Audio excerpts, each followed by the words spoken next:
Coming up on OTH, Raymond and I go over the real patch 11.11 that comes alongside Nexus Splits and new project skins. Then, after our picks of the week, we move into discussing the LCS Summer Split format before rounding out the episode with the most random and troll discussion about lunch. We hope you enjoy episode 15 of On the Hunt.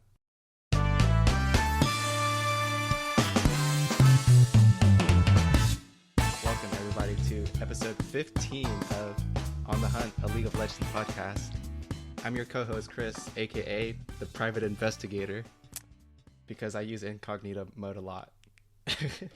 Ooh, probably too much. I was thinking I was about to get some spicy stuff that I didn't know about Chris, but then we got that. The pause was really building up some dramatic tension for me. I think there was like a couple of different ways I could have gone with that. Well, first of all, I bought one of those like AirTag thingies for like tracking stuff. So that was like the original lane I was gonna go down. But then I remembered that like for the picture for like Google Chrome incognito mode is like a spy as well.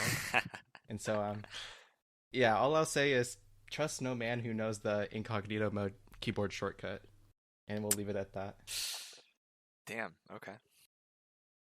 But I probably use it too much. The thing is, I don't like to stay logged in to stuff. That's all. Like if I log into Reddit, Facebook, or what, when anything, like, not that I do any of those, or like or even like just email, for example. I don't want to stay logged in, and I don't want to take the time to log out either. So that's why I use it.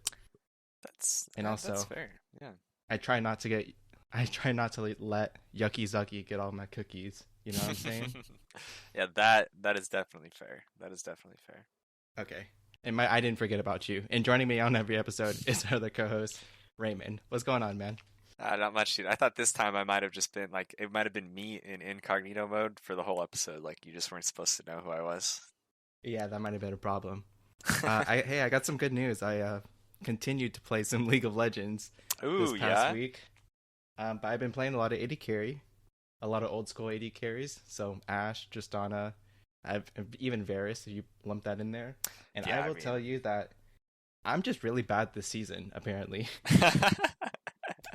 Because the major problem that I have is like, one, I haven't played enough to like understand people's damages, and two, there's still some things from like, because I also didn't play a lot in 2020, that like, for example, I still don't really know like Volibear's power level, and just like random little things like that of like all of the changes that have been made to champions and over the past year, and who is still broken and what matchups are good or not, and that sort of thing. So I'm also a slow learner. So I guess I got that going for me. But yeah, so I got some games in. Just playing a lot of AD carry though. What about you, man? Yeah, I've been playing some, mostly just playing some games with the boys. Nothing too crazy. A lot of ARAMs here and there. Playing some more Legends of Runeterra still. I got another one of my buddies hooked onto that one, so we've played a couple nights just running some games just against each other. Theory crafting? Yeah, not really that hard, but yeah, just playing some chill games. He's still new, so I try not to be too crazy, and bully him, but gotta still win the game, otherwise it's no fun. I respect that. Ooh, you know what else? I know you'll appreciate this. I know you're also a Tetris player. I've been playing on Tetcher.io. Have you played on that website? No, I haven't heard of it, but I'm so sad that they took down Tetris Friends like back in like 2019 or something. Yeah. Like pretty much when the Tetris Battle Royale came out for Nintendo Switch, they like took that website down and took down like the Facebook version and everything. Like it was pretty tragic. But go ahead. This one's pretty sick. It's like one of the IO websites, so you can play, like they have it's all on your browser. You can play against people, like they do the Tetris 99 style stuff, but then also like they have like a ranked like 1v1 mode, like you play like best of 3s or best of 5s against people, and that it's pretty fun. I've been jamming. It's not officially Tetris. They call it like a familiar stacker game, and like none of the music is Tetris music, but it's a banger. All right, yeah, I'll definitely want to check that out. I know some people who would like be interested in that, and I'll have to slam them as well. Yeah, that's about it for me this week in terms of the extracurriculars. Okay, I guess we're ready to jump right into the topics then.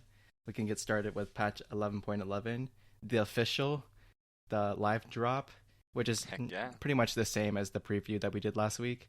It was actually kind of weird that like when we did the preview and then we were playing, I kind of thought that the changes had gone through already for some reason. It's because you But already had to process them in your mind. You're like, you'd spent so much exactly. time thinking about it. Yeah.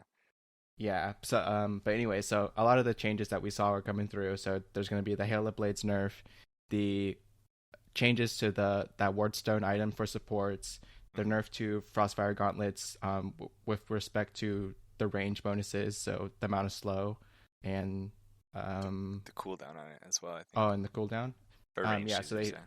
yeah, for range units, and then that's pretty much it. There's like a couple buffs and nerfs here and there, notably for like Seraphine and Moonstone. So maybe watch out for that. Hmm. And then anything else you want to say on this patch? I think the other ones that we like for pro play, I guess, I don't know if this is going to be the start of LCS patch, probably, right? It's 2 weeks away. I doubt they'll play on the brand new one. We see good nerfs to Rumble and Morgana, so the MSI dominant junglers getting taken back down. I think also we saw there's changes to Senna on her scaling. I think those are good changes, trying to promote her lethality or her like AP builds. If you go like enchanter items, I think those are cool. Right.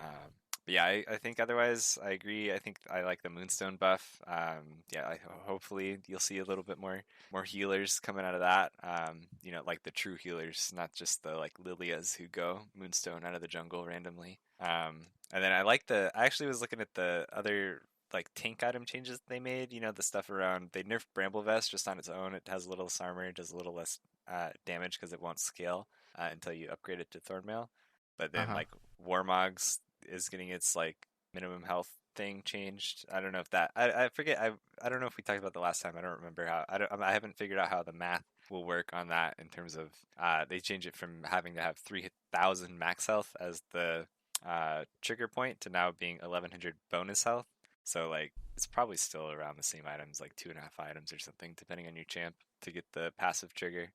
But then they also gave a little bit of power buff to Warden's Mail and Randuin's Omen and Frozen Heart. And I think those changes all look kind of cool. Not like they're nothing like crazy, but probably will make it like some good buffs to those tank items. Yeah, I saw a lot of those. A lot of them seem like kind of confusing. Like I think one of the like Frozen Heart ones, it's like the damage reduction from the passive is just numbered differently. So that one we'll just have to go off feeling for that one. Hmm. And then on the Warmogs thing, I'll want to see how that works out in ARAM as well. If you have to build something, even another item or two alongside it, or if something like one of the health items like Leandries or Demonic Gaze is going to be enough to go along with it to trigger the active passive. Just like random little things like that. I don't know how much health Warmogs gives off the top of my head. I feel like Warmogs gives a I lot though on its own. yeah, I just looked it up. It's 800 on its own, so you'll probably only need like one other item for it to work out. I mean, it's like you need two more ruby crystals on top of just Warmogs. So I mean, assuming you have that, depending on your tank, you probably have some bonus health, some good bonus health on your own body. I guess your scaling bonus health doesn't count as bonus health, huh? That's still base health. But yeah, I don't know. It's probably only one other item. You just would need to make up 300 bonus health outside of the Warbox itself. Yeah, and I feel like it'll be okay. Yeah, in fact, it's probably a buff, but yeah, I guess that's cool that they are gonna do it this way instead. And then in other news, along with this patch, I believe that Nexus Blitz is gonna come back. Oh Are you a yeah. partaker of the mode? I played Nexus Split a good amount. I think I played it a lot more the first time it came around. Yeah, same. Like when it came back with the Ionia rework and stuff, like the new map, like that was kind of cool, but I just didn't play it a lot. But the first time, yeah, that was a good game mode. I like it. It's still fun, I think, when you play it with people and everything. But I don't know. It kind of has one of the problem that like Earth has, where like when you get to pick your champs, if you're not picking like good champs, and you like don't queue with people, then it just is people are being sweaty and pissed at you for picking a bad champ, even though like all I want to do is play a 12-minute random game as Riven, even though I'm bad. Yeah, for sure. Yeah. I used to really like Nexus Blitz when it first came out. Used to play it a ton, and then when they made the jungle change to it, where you have like two junglers, I played it a lot then. I think this last time it was around, like back in like December ish, I didn't really play it that much. So I don't remember all of the changes that they did back then because I know they reworked a lot of the little mini events. But it's still like a lot of the same like RNG with like Teemo, Veigar, the scuttle racing, and that sort of thing. So I mean, I generally like it, and like you said, it's better to play with somebody else. Cause yeah, there's like a lot of like random roaming or like just like sweaty people who play like low key broken champs. When I just want to play like Ezreal for 12 games straight or something. Right. I like that they have the different items still in it. Those are just like funny, like some of the old school, like the Atmas Impaler and stuff. But my still favorite build was to do. I played Tank Caitlyn in the first iteration. I don't know if you can still do it. I don't think it makes as much sense because of the with mythic items. But it was It was pretty stupid. I mean, it wasn't like good, but if you got on fire, if you could like scrounge it together like kill steals to get on fire, then you like became actually like useful, and then you were like two unkillable as like a 650 range like tank. It was funny. Yeah, I actually really love the fire mechanic where like it just makes you stronger, Hmm. and so it makes you just kind of like bully everybody when you're like a ranged champion. So I think it's pretty funny. And then the last thing on this patch for me is going to be some new project skins that are going to come out. We're going to have Project Sejuani, Mordekaiser, Renekton, Senna, Silas, and Varus. I think all of these look pretty sick, and I don't even know if I could pick a favorite, but we're gonna have to keep a lookout for these coming out this week. They all have really sick chromas as well, but like 8+ chromas for almost all of them. Is Yeah. there one you're looking forward to? Dude, honestly, I mean, I don't think that I want. I don't think I'll buy like the Varus skin. That's probably the only champ that like I actually play out of these. I guess there's Senna too. I forgot about that one. I didn't look too much at these skins honestly. Besides the Mordekaiser skin, I saw the Mordekaiser skin in the teaser trailer they did. You know when they first opened it, and then like looking at just at the skin spotlight for it. That skin is so cool, dude. Like I actually think like the claw effect and like the Death Realm like environment is just like so sick looking. I don't know, like again, I don't play Mordekaiser, so I won't buy it. Like I don't care, but it just looks so cool. Yeah, I feel like the quality of skins is really going up. But yeah, I feel like these are all gonna be like 1350 plus skins, no longer any 975s or anything like that. So Yeah, feels bad. Maybe that's for true. Sejuani if no one wants it. But yeah. All right, we can keep pushing. Also, they announced today on Tuesday that they're going to come out with a visual and game update for Mundo. I think that's really cool. He looks really like modern, and I think they're going to do him really well with the new skins. I saw there was already a teaser for like corporate Mundo and that sort of thing, and it all looks really nice so far. And they revealed all of his skills as well. But I think we're going to end up covering that for another time. Yeah, we just got too much stuff to talk about today. I think this is a good call.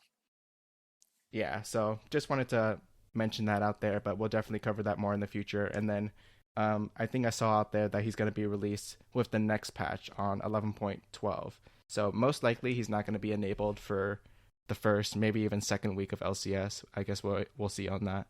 Yeah, But hopefully, I wonder what the status on like Viego and Gwen are going to be. Presumably, I would think that's they're going true. to be good to go, but yeah, Viego wasn't able to be played for the whole spring split, right? Or even the playoffs. Yeah. Yeah, I forget when did Viego even come out? Like, was he that close, or was he like near playoffs? But yeah, definitely he'll. I, I I hope he'll feel be like it back. was late January or something like that when Viego came out. Really? I think I mean, it so, could be dude. true. Yeah. But yeah, I think he'll be. I think he'll be back. I mean, and I think Gwen will be too. I think Viego had like one or two bugs that were like. I mean, I think he still has a ton of bugs like with the ultis and stuff. But I think there was like one or two that was game breaking kind of thing that was too common. They couldn't let it happen in MSI. But I think they said that they fixed that. So hopefully that he'll be able to see the light of day. I hope so too, but probably not by this point. True. Maybe um, true. yeah, and then on that point, let's get started with our picks of the week. I Picks feel of like the I've gone week. first the last couple of times. So, Yeah, that's fair. do you That's think you want probably to that's go, or probably you true. want to leave it up to me again? No, I can take it away here actually. I think usually what happens is that I spend some time during the day trying to figure out what my pick of the week is going to be. Like I don't know if there's like something that'll hit me or what, but like most of the time I just can't think. And then when it comes to this time, when you ask me, I just say like you go and I'll figure it out. And this time I know it seems like I'm probably stalling, but I actually had it planned beforehand. My pick of the week is going to be Zach. That's one of my OG champs. That was what I played like a ton in season 3. If you look at my OPGG, my like my season 3 stats is like 70 games of Zach, and then like the next closest is Draven at like 30 or something. So I'm pretty good at Zach. He's one of the OGs, like I said. I think we talked a little bit about the tank item changes. It could be good for him. He's got some. He's a strong engager. Just pull him out. He can play in top lane even too. You pull out some Conqueror on him. He's pretty decent into other tanks, and just if you survive, it's pretty strong. I like him. It's a fun champ. Some powerful engage. Ooh, okay. Yeah, Zac is a little spicy one. I've always I can never honestly like I can't play Zac or Rammus or those kind of like quote unquote long range engagers because I can't like fantasize in my head like that this is going to be a good engage when I engage at an angle or Oh, really? or that sort of thing that like you usually don't typically do unless you play that champion a lot. So Yeah. it's like especially when you play against a lot of Zacs, I suppose they're just like you might not know that he can come from this part of the mid lane wall until like you just have to get hit by that like five Right. times and then you'll understand that like, oh, okay, now I need to ward this much further out just to be able to know because Zac could come from that angle or Shaco could come from that angle and that sort of thing. Like I said, I'm a slow learner. But yeah, That'll I'm definitely totally catch about people it. off guard. I like those where you're like you do Raptors or something, and then you're just like, well, from here I can just I'll gank mid, and you just slingshot onto them while they're in the middle of the lane and get their ass. Yeah, exactly. Well, on that note, do you max Q?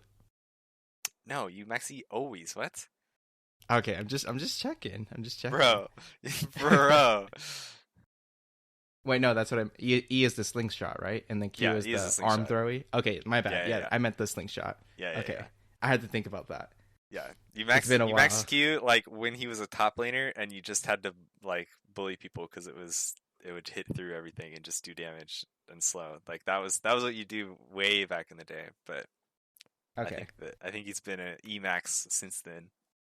for sure. And while we're on the topic, do you like his oh do you like his current ulti or do you like his ulti when he was reworked, where you would like body snatch people, or I like his current ulti. I think I like his body snatch one was cool, but I don't know. Part of why I used to really like Zac, like when I like in season 3, season 4, is that he does like so much damage. When you're ahead and you can jump on squishies, like you do so much damage to them if you can hit your full combo. And it wasn't the same with the snatching ulti, and it was like with the bounces you do just a ton.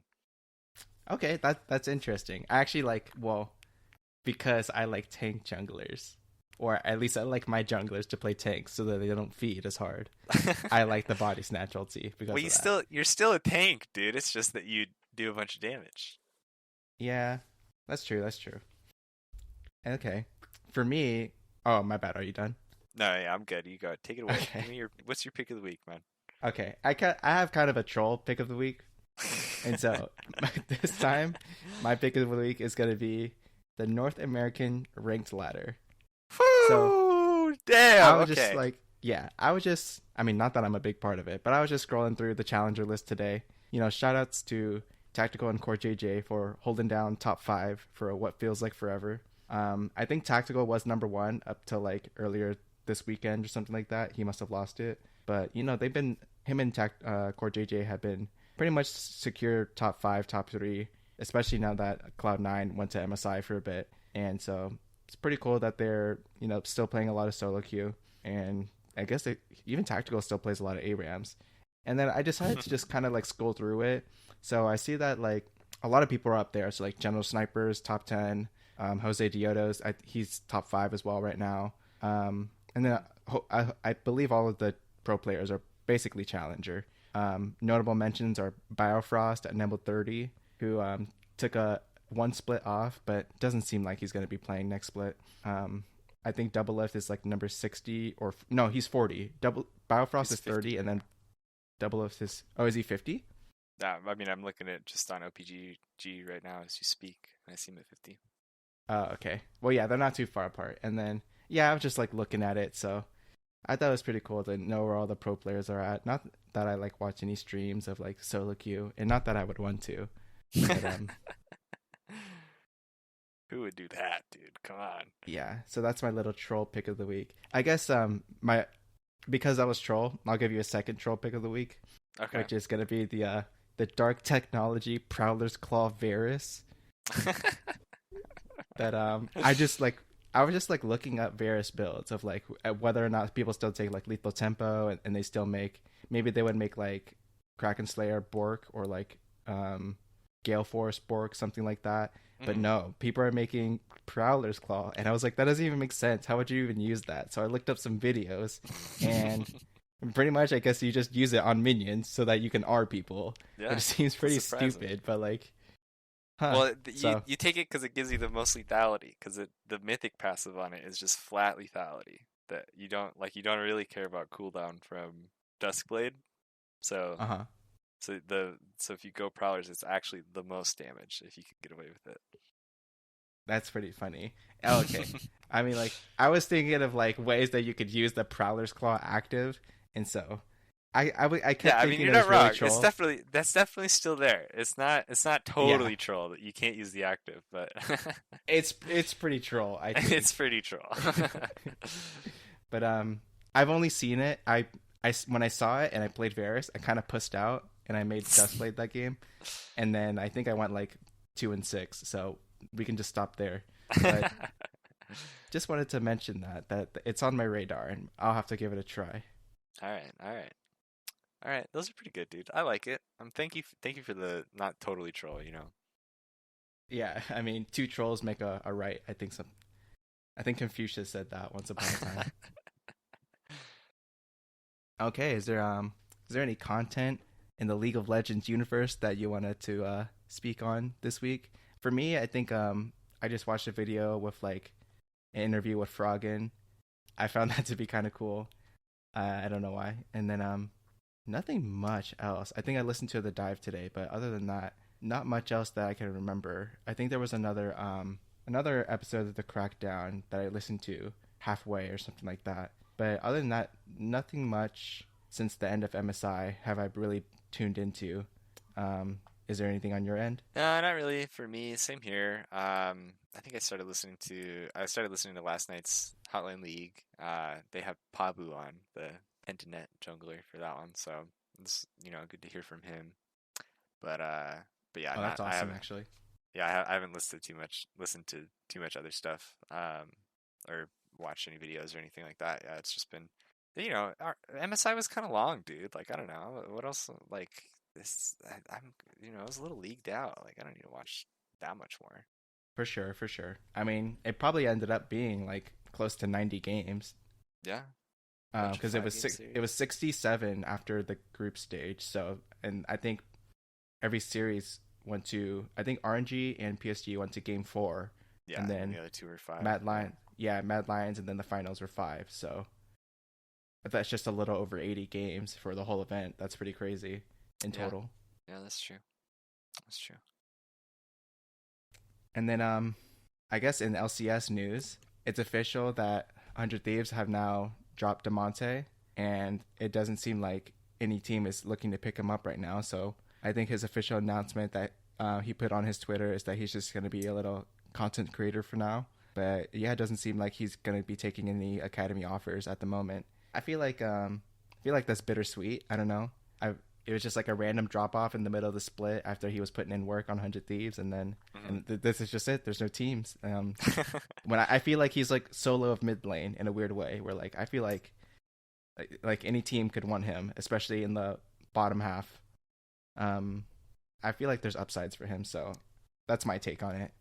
Yeah, I think he talked about it a little. That it's not so much that like he didn't have academy offers, like nobody would have picked him up, but I think he just didn't want to be an academy anymore. Like it's not like Yeah, he's kind of he's been through that like 3 times, I think. yeah, and after being on, like world's caliber teams, going back to academy or not having a spot like the next split. So I think to that degree, it's kind of just like I could see how you'd just be like kind of fucking tired of it. Like you've played at the academy level before and already proven like I'm better than academy. Like I don't need to be just some other academy mid laner that they don't want. So I can kind of see where he's coming from. He talked. I think it was a couple weeks ago. He was on Hotline League and talked about the decision making process a little bit too. Like just like I mean, think about it. Like you've been a pro for at least a couple years.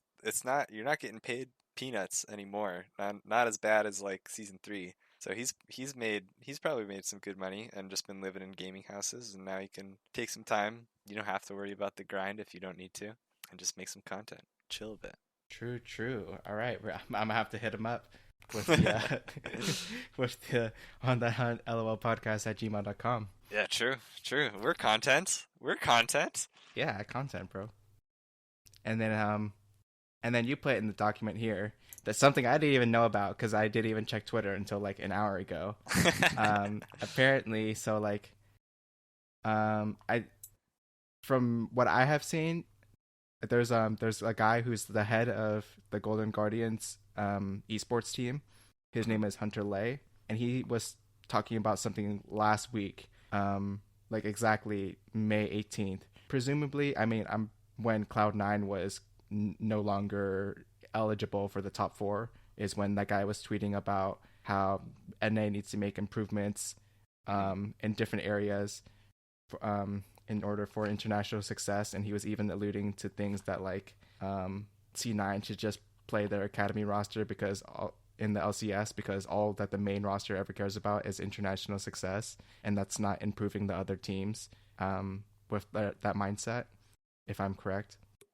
And then, Yeah, I think that's the gist. He was basically just trying to get ahead of all the the discourse of like, man, NA sucks. These are all our problems. It's all stupid, and you're all dumb, and we're all wasting money. And he's like, this is how we could actually fix things. Or like these are just like these are the actual problems. Like stop just crying. mm-hmm. and then that was last week. So today, the guy who is also a part of the Golden Guardians organization named Danon was also tweeting some stuff, and I'll let you take it from here because by the time I had checked it out, a lot of this stuff is deleted. So yeah, I'll let you go on it. Yeah, I mean, so basically, I guess I haven't even paid attention to what stuff got deleted, but yeah, I guess you're right.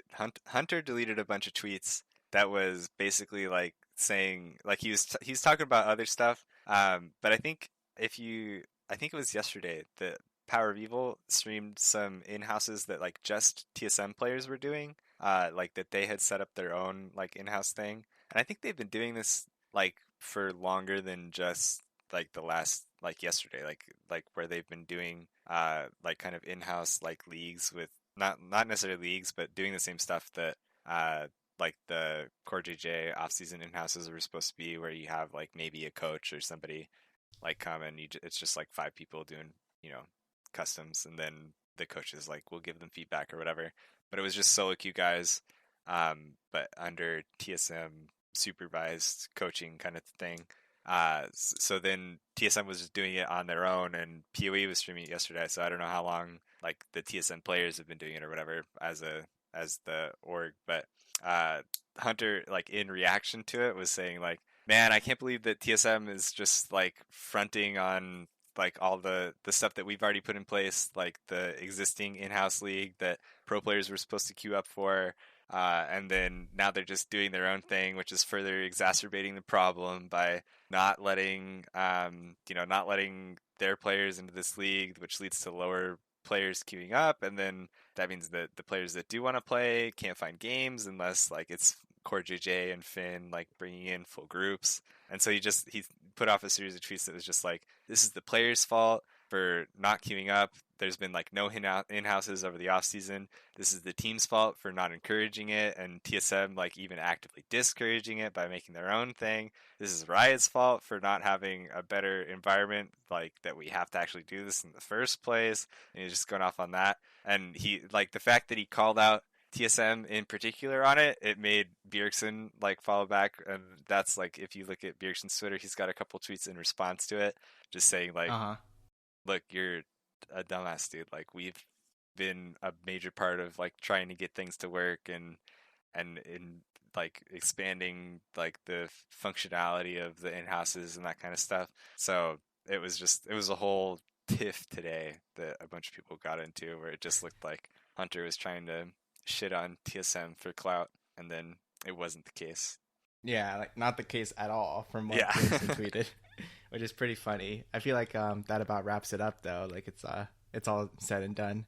Just a quick drama in like the span of a Yeah. couple hours, I guess. Yeah, big Or not drama even. alert. Yeah, and that's actually a problem to transition into our next topic because I'm gonna tell you that I didn't watch any of the MSI games, and so yeah, that's all we're good for. It's just drama talk and not actual League of Legends. Dude, yeah, I mean that's kind of fair. I think like honestly, I only watched some of the games and it was basically just like I mean, I would wake up at like 8 or so maybe on the weekends, probably a little later, but just whatever games were on like after I woke up were the only ones that I actually watched. And I would just watch like the end of the series as they played out. So, I was also half awake and like trying to do other stuff in the morning, brush my teeth or whatever. So, I wasn't giving it full attention, but at least I caught some games. I guess if you caught none, then yeah, it's doomed. Yeah, I mean, I caught bits and pieces of the Mad Lions series. I saw Mm. Game 4 was like a super quick game, and then Game 5 didn't look too bad, but it was still pretty favored for Damwon, and then they were able to close out that series. And then for the RNG PSG one, I actually have no clue.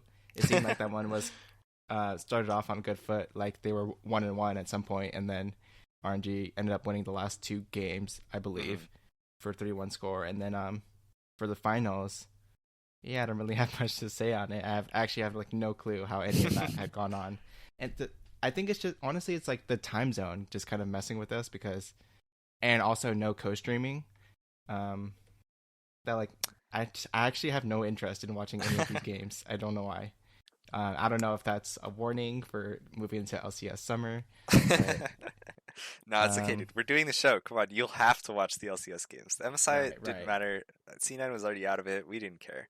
But Uh-huh. LCS, you'll Yeah, have it's to just the watch. timing because like if I don't like, first of all, I think one series was on Friday, so I'm just not gonna catch that game, and then even What? Because like you go to work and actually like don't watch the games, dude. Look at you, you big yeah. busybody, responsible guy. And then even Saturday, Sunday, like I'm not gonna wake up for those games, and then I might catch like game 4 or game 5 at like 10 a.m. night or something like that, and then like that's it. Um, and even then, like I'm not interested in any of the players or any of the gameplay. Um, so maybe it's just doomed, but yeah, I just didn't feel like watching it, and I don't have any like, yeah, I have no motivation to go back and watch it, especially now that it's aired. I'm not. Oh, yeah, I'm just not a true analyst, I suppose. Yeah, yeah, that's kind of true. It's hard. I mean, it's hard to just if you're not like I think it's different when like if we were in college and still playing, like that's where you're actively on a team or something, and then that's like shit. I could watch these and pretend like I'm figuring something out from it, dude, or I'll know the meta for the next week's matches. But when it's just like a viewer point of view, it's a lot harder. Yeah, I think that is another thing too. Is that the MSI patch was so different from the LCS spring patch, and then it's gonna be different again for the summer patch. So like it's like in a weird way, it's like such a separated anomaly from everything that's gonna happen before and after. For an international event, Yeah. like all like I assume Rumble's gutted. We were talking about last week that the Morgana nerf isn't that bad, but maybe that's just enough for people to not want to play it, and that Hmm. sort of thing. And then there, like we said, maybe new champions are going to be introduced into the mix, so the whole meta could possibly change. Not just from spring to summer, but also even just MSI to summer. It could be maybe not drastically different, but at least notably. Yeah, that's true. Yeah, I But will say anyways, oh, go ahead. I will say, having watched a few of the games, the at least Friday's games were when I was still, because like I don't know if you remember last week. Maybe I shouldn't say it because nobody will call me on it. But last week I was like that Mad Lions had a real shot to win the whole thing, right? And I think the games proved that I was more right than we probably thought, because they took Damwon all the way to 5 games and like looked good in their like in the whole series. I think, or at least what I saw, they had a couple games. I mean, they took a couple games. Carzy and Kaiser. Carzy was playing like kind of out of his fucking mind. Like the series, it seemed like devolved back into like Kaisa versus Xayah bottom lane meta, and so it was like kind of weird because that wasn't most of the tournament. But Carzy was just trying his best to show Ghost that they sucked, and Showmaker was just doing everything in his power to drag his inting bot lane across the finish line. I don't know, that looked like a really good showing for me from Mad Lions, who going into this was like, I don't know, I think a lot of people pegged them as like, yeah, like they're the fourth place out of these four, like, and really the fourth place, like they're better teams, and they proved kind of that they belong to be there. Yeah, it's interesting that they were able to do so well against Damwon, especially in the first 3 games of that series. From what I was just like checking on Reddit, and it's kind of a shame that there's no third place match. Although I think PSG beat Mad Lions 2-0. Don't quote me on that, but yeah, I don't like the way that it turned out. I don't know if Mad Lions is the fourth place team out of the top 4, but it seemed like they were doing really well in their series against Damwon, and I would be excited if I watched the LEC for Mad Lions to come back and be able to like be proud that they were the MSI representatives for their region. Yeah, I think like you said, we didn't really watch the other series that much, or like any of it that much. But if I had to just take like some overall takeaways from MSI as a whole, I would say that like these top teams like going up against each other, like basically the top five. The teams that made it to Rumble stage. I mean, even for Pentanet, you could give them props, but I think it's a different tier.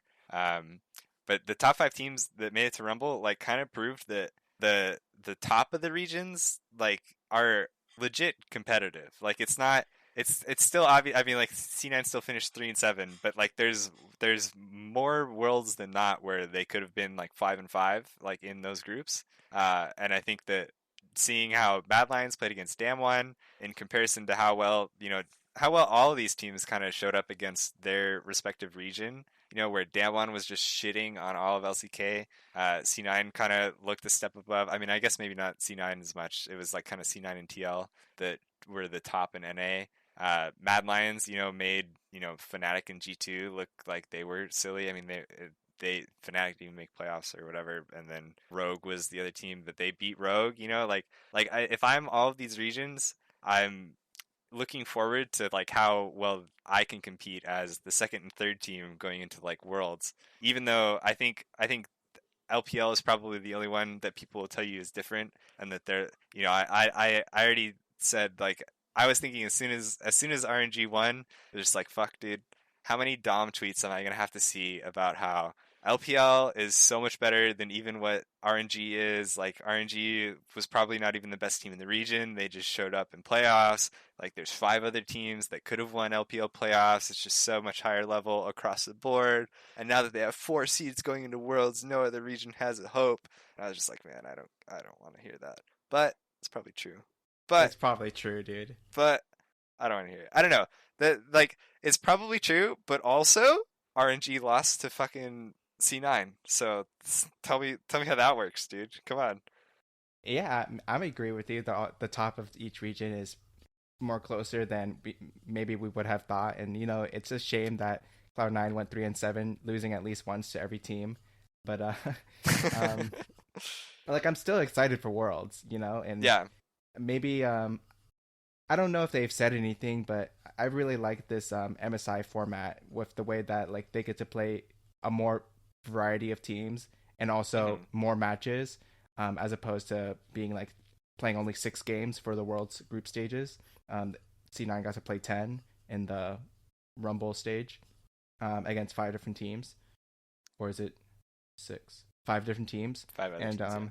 so yeah, I hope there's going to be something much more similar like that for Worlds, unless it's already announced that it's going to be the same as last year. But yeah, I'm excited, and 4 teams from, and yeah, on that note, because LPL won the first place of MSI, they're going to have an extra seed at Worlds, and then also based on the cumulative rankings of placements for each region at international events over the last 2 years. Additionally, Korea is going to get another seed as well. I don't know if that's going to be like, oh, they're just placed into all 4 groups already, or if the 4th place team from each of those is going to have to go through play-ins, or if there's even going to be a play-ins this year. I don't know. We'll see. Yeah, so that's that. I think what it was last year, right? We had 4th seeds. It was because it was 4th seed EU, right? And 4th seed China. Is that right? Yeah, it was. Oh, it was Mad Lions, right? And also Right. LGD, I believe. Okay, right. And so they were the ones, yeah. So they went through play-ins, but then, yeah. I think if you have all 4 teams make groups and it's still 4 groups, then they have to be in different groups, like one in each group. Right. But yeah, I guess if they don't do groups the same, then who knows? Who knows? Who knows, dude? Okay, that's gonna wrap up our MSI discussion, and then we'll get right back to what this podcast is really about, which is gonna be LCS Summer Split starting June 4th. And so we'll just get right into it. It's gonna be a different format from the spring. So instead of double round robin, it's gonna be triple round robin. Presumably over 9 weeks. So it's gonna go from June 4th, and then I believe the end of playoffs is like late August. So it's about like 3 months of LCS content for us. Woo-woo. And also different from previous years, there's gonna be your spring split record carrying on from before. And so we'll just go through that really quick of the top 6. So it was pretty close. C9 was first place at 13-5, followed by TSM and TL at 12-6. Right behind them is going to be 100 Thieves and Dignitas at 11-7, and then lastly EG at 10-8. With special shout out to IMT, I believe, in 7th place, who was not too far behind EG, I believe. So it's not too big of a difference between first or even 6th place or 7th place. Just a matter of like 3 or 4 games, and it's going to be triple round robin, so you're going to play 27 games over the course of the summer split. I'll take a break there and just say I'm fucking hyped, dude. Yeah, I'm excited too. It'll be good to have everybody, all the boys back in NA playing again. I've watched enough of these like good teams in MSI. Like it wasn't that interesting, but like goddamn, am I excited to see fucking Dignitas and see Soligo come back into action and stomp on some kids. Dude, that's actually true. Like I kind of forgot about Dig and EG since they were eliminated from the playoffs so quickly, kind of. Yeah. And also like, well, especially Dig, right? They played only 1 series, right? And EG as well. And then yeah, just like you said, MSI has been going on for so long that it feels like I'm gonna need a refresher on like the state of these teams and how they were at the end of the spring split. Like I kind of forgot that Dig went on a pretty big run and then just kind of flopped during the playoffs against TSM, I believe. Yeah, I think you're right. I mean, I even like I'm surprised almost looking at these records. Like I knew it was. I guess I remembered that it was close, like going into the final weeks and stuff. But dang, you're right. Only like 3 games separating Cloud9 and EG at the 6th spot. Like seems really wild considering the 27 game upcoming split. So it'll be interesting to see how it plays out. I'm curious to see how these records like carrying over like matter. It's like totally a different game when you think about like just having way more chances ahead of you, than just like, oh shit, we just have another 2 games against each team. We have to make these count or something. It's like you have 3 matchups now. You have just like so many more overall games to snag a win or 2 off of a top team, or just try and secure the bag against Golden Guardians 3 times. So it's definitely more like the marathon mindset of like real pro sports that have long ass seasons and shit like that too.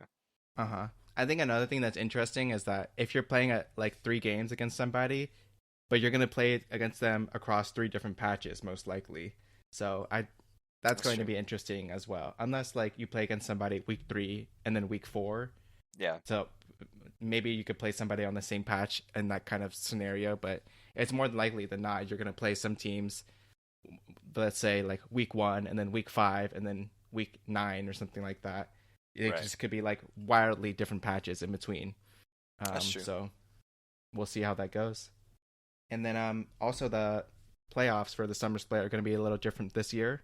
So I'll review that really quick. So instead of the top 6 teams like it was for the mid-season showdown. There you Yes. go. You got it. Yeah. You It's gotta gonna be ready for those, dude. If we want like Riot sponsorship and like backing, we gotta have those kind of like branded like names on lock. Yeah, dude, it was a tongue twister for sure. So instead of the top 6, it's going to be the top 8 who qualify for the Summer Split playoffs, now called the LCS Championship. And the way that works is first and second seed start in the upper bracket, round 2. So I wonder if that means they get a bye. And then 3, 4, 5, and 6 also start in the upper bracket in round 1. While 7th and 8th place start in the lower bracket, so presumably they only get to lose 1 series. And speaking of which, every match is going to be a best of 5. Okay. And the top 3 teams at the end of all this will be our representatives for Worlds. I like it. I'm glad, I do like this better than having the like circuit point auto qualifier like or the gauntlet. I think just having the one tournament is like legit to keep the stakes high throughout it. Yeah, and then like the qualification for the tournament is not that hard, like just top 8, but then also the seeding is based off of both your spring and summer split, which matters because it either nets you a free game in the case of first and second, and it also nets you the chance to lose a series for 3, 4, 5, and 6, and 1 and 2 in that case. So I feel like it's pretty huge for it's just all funneling into this one tournament that determines your qualifications for Worlds. Yeah. So I think it's going to be really good and an improvement from the format that they've used for the previous years with the championship points and yeah, like you said. Yeah, all agreed. All good points. Okay, I guess if you want to talk about your vacation on record, we can do that here and end it out. Yeah, I will say then I'm going on vacation. It's actually my dad's 60th birthday. Not this coming week, but in the beginning of June. PogChamp? Yeah, dude. So we're planning a trip. I'll be actually like leaving my house, like leaving our like state for vacation. So that'll be kind of wild. But it'll be starting this Saturday and then going until June 7th. So through the first week of LCS and everything. So I'll have to skip out on next week's session, but I'm sure I'll be able to watch the game still, or at least follow what goes on in week 1 and be ready to go on our next episode upon my return. All right, sounds good, dude. Actually, I was thinking about you today because just a totally random thing. So like because you work from home, do you eat like home cooked meals for lunch every day? I mean, it depends. I mean, like, it depends on what you call it, like a home cooked meal too. I mean, not usually. Like, most of the time, I'm the only person home, like during the day, also. Oh, okay. So, yeah. Do you just eat like frozen stuff from Trader Joe's or something? Like, what's the laydown? No, I think the usual strat, dude, is I mean, like, usually I'm a leftovers for lunch kind of guy. Like, whatever goes down the night before, we'll usually have a lot of stuff. Usually on the weekends, actually, what usually happens is my neighbors come over and we'll like have dinners together, but that means like my dad will cook like a bunch of food, so we'll have some leftovers from the weekend that can carry over for a couple days during the week. And then like if my mom and I like cook that night or go out to eat or whatever, that's so like randomly wholesome. then we have like extra stuff that I can eat for lunch. Otherwise, sometimes if there's nothing or I just don't feel like eating anything, I'll just I can get some Uber Eats or drive down to Taco Bell or something. Taco Bell. Can never count out the classics, dude. Yeah, I don't know why. I just like I needed to know that today. So I'm glad we got that settled out. You're sitting there like eating like a celery stick and a string cheese, and you're like, "Damn, dude, I wonder what Raymund eats for lunch." Yeah, exactly. Dude, speaking of string cheese, have you ever had? Well, first of all, do you like hot Cheetos? I'm not like a big fan. I just don't eat them like often ever, Uh, you know? Never mind then. Yeah. No, I mean, go ahead. If you want to talk about them, go ahead and talk about hot Cheetos, dude. I'm not going to stop you. All right, for my third troll pick of the week. Try the combination of hot Cheetos and string cheese. Like peeling the string cheese and like putting it directly into the bag of hot Cheetos and like shaking it up into something. And you get the Cheeto dust all over the string cheese and then also on your fingers and into your mouth. And it's delicious. Wow. That sounds like a fucking concoction, dude. I respect that. I respect that. Yeah, a concoction full of like 80% sodium of the day. but it's totally worth it. Preferably with the lemon hot Cheetos, but you know the regular ones work okay as well. Okay. I'll keep it in mind. Those aren't usually things that are stocked in my pantry, so if it ever comes that I do have those together, I'll definitely give it a shot. It's like definitely like the ghetto gas station like road trip kind of thing where like that just pick those two things up if your gas station has string cheese for some random reason. All right, dude, I think that's it for me. All right, dude. I'll let that be a good send off. And that's going to be it for episode 15 of On the Hunt, a League of Legends podcast. I hope you all enjoyed it, and if you did, be sure to subscribe to our podcast on the service that you're listening to us on, if you aren't already subscribed. We'd appreciate it if you also give us a rating or hit the like button to show us some support. You can find us on YouTube as well as your podcast player of choice, from Apple's Podcast to Spotify and so forth. We'll see you all next time for another episode of On the Hunt. Hey, leave us a comment with your best hot Cheetos combination food. That'll stir up the engagement, dude. Yeah, exactly.